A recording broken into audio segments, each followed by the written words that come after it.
Hey y'all, I want you to watch this video and then I'm going to follow up with another video about how to correctly reference research, how to read research, what research means. Single mothers are literally the worst parents on the entire planet. Statistics back that. Over 70% of young men that grow up under a single mother in particular, end up in prison. So everything that this man just said is a complete lie, which means it must be time for another round of These Aren't Facts. They're just things you made up to justify your feelings.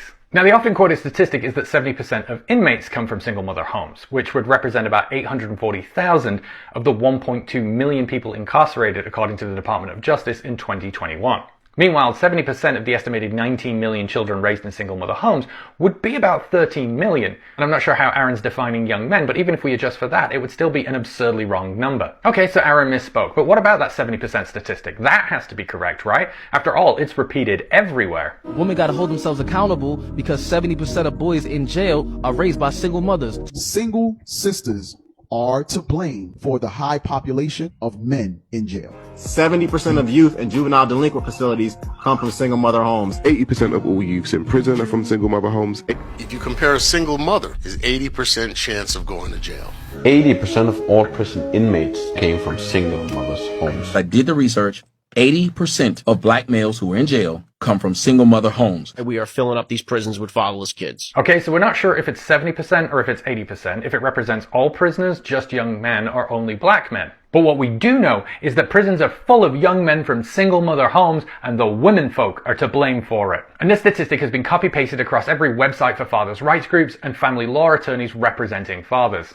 But notice that it's different. It's 70% of juveniles in state-operated institutions, not prisoners. But even that claim is wrong. It comes from this 1987 report from the Bureau of Justice Statistics. And it says across all juveniles in state-operated institutions, 70% of them did not come from a two-parent home, which includes single mothers but also single fathers, homes where the child was raised by other relatives, and foster homes. In fact, single parents were only 54%, and of that, 48.4% were single mother households. But it's important to remember that this is 35-year-old data about juveniles in juvenile institutions, not prisons. And they only surveyed about 10% of juveniles, so while it might be indicative, it should not be taken as a concrete fact. Now, the statistics on inmates are actually fairly easy to get, thanks again to the Bureau of Justice Statistics. And in 2002, they showed that the number of offenders from single mother homes actually dropped from 41 to 39%, and went back up in 2016 to 41.1%.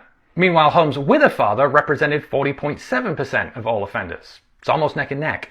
So while prisons may not be overflowing with offenders from single mother households, it does represent an elevated risk, about 2 to 3 times. And since your lifetime incarceration risk is about 5%, what that means is instead of 70% of children raised by single mothers going to jail, actually well over 80% will avoid ever seeing a jail. Okay, but that still means that single mums offer the worst outcomes, right? Well, studies have also looked at incarceration rates for different household types. And they did again find that 3 times risk for single mother households. And you can see that when we adjust for social, educational, and economic disparity, that risk drops to about 2 times. But before single fathers start to crow about this, look what happens when dad gets a new partner. They offer some of the worst outcomes. And when we remove the economic advantage that single fathers often have, you can see that single fathers with a new partner offer the worst outcomes, beating out single mothers with stepfathers, and even children not raised by either parent. So if we really care about childhood outcomes, we need to be teaching men not to ignore their children the minute a new woman shows up.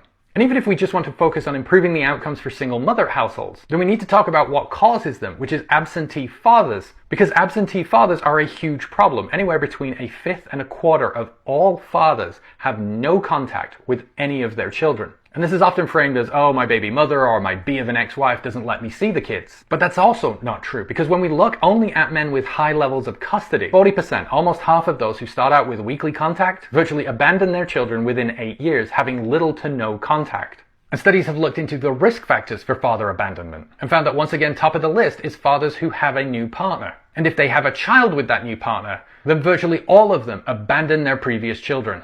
So if we really care about improving childhood outcomes, then we need to stop talking about single mothers and instead talk about the disgusting attitudes and behaviors in fathers that treat their children as disposable. And I'm going to tag every single person who I want to specifically follow up and watch my video about how to read research, because what you're doing is not research. I take umbrage with individuals who state that what they're doing is researching, because research is a very strenuous, tenuous, and specific thing.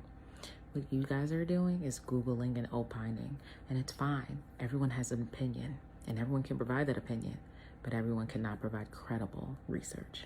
Stop saying this.